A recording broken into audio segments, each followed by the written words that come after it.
Hi friends, இன்றைக்கி ரொம்பவே டேஸ்டான, அதோட ரொம்பவே ஈஸியான, ரொம்ப ஃபாஸ்ட்டாக செய்யக்கூடிய ஒரு சூப்பரான தக்காளி குழம்பு எப்படி செய்யறதுன்னு பார்க்கலாமா? அதுக்கு முதல்ல நாம் அடுப்பில் ஒரு பேன் வச்சு அந்த பேனில் எண்ணெய் ஊற்றி சின்ன வெங்காயமும் பூண்டும் சேர்த்து நல்லா வதக்கி எடுத்துக்கிடணும். அது நல்லா வதங்கின பிறகு அதில் மிளகு சீரகம் சேர்த்து வதக்கிக்கணும். அது வதங்கின பிறகு அதில் ஒரு 3 வரமிளகாவும் சேர்த்து வதக்கிடணும்.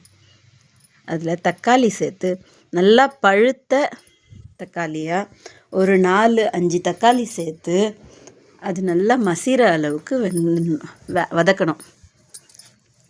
தக்காளி நல்லா மசிகிற அளவுக்கு வதங்கணுன்னா அதில் கொஞ்சம் உப்பு சேர்த்து வதக்கும்போது சீக்கிரமாக வதங்கிடும். தக்காளி நல்லா வதங்கின பிறகு அதில் வெறும் வீட்டில் அரைச்ச குழம்பு மிளகாத்தூள், மஞ்சள் தூள், கல்லுப்பு எல்லாம் சேர்த்து அதோட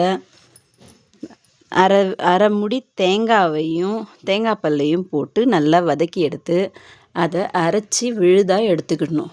ஆற வச்சு அரைச்சி விழுதாக எடுத்துக்கணும். அதுக்கப்புறம் அடுப்பில் ஒரு பேன் வச்சு அதில் ஒரு அடுப்பில் மண்சட்டி வச்சு அதில் நல்லெண்ணெய் ஊற்றி எண்ணெய் சூடேறினதும் கடுகு, உளுந்து, ஜீரகம், வெந்தயம் எல்லாம் சேர்த்து பொரிஞ்சதும் அதில் நம்ம கட் பண்ணி வச்சுருக்கிற பெரிய வெங்காயத்தையும் சேர்த்து நல்லா வதக்கிக்கணும்.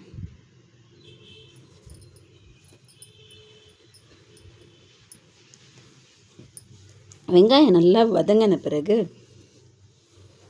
அதில் நாம் அரைச்சி வச்சுருக்கிற விழுதையும் சேர்த்துக்கணும். அந்த விழுது நல்லா வதக்கி எடுத்து அந்த பச்சை வாசனை எல்லாம் போகிற அளவுக்கு நல்லா வதக்கி எடுத்த பிறகு நம்ம மிக்ஸி ஜாரை அலசி வச்சுருக்கிற தண்ணியும் அதுலேயே சேர்த்து உப்பு தேவையான அளவு இருக்கா அப்படின்றதையும் செக் பண்ணிக்கணும்.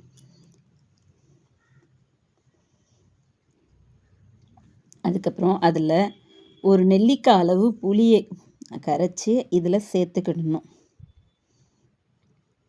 சேர்த்துட்டு அப்படியே மூடி போட்டு ஒரு 10 நிமிஷம் நல்லா ஹை ஃப்ளேமில் ஒரு 5 நிமிஷமும் ஸ்லோ ஃப்ளேமில் ஒரு 10 நிமிஷமும் கொதிக்க விட்டு திறந்து பார்த்திங்கன்னா நல்லா எண்ணெய் பிரிஞ்சு வரும்.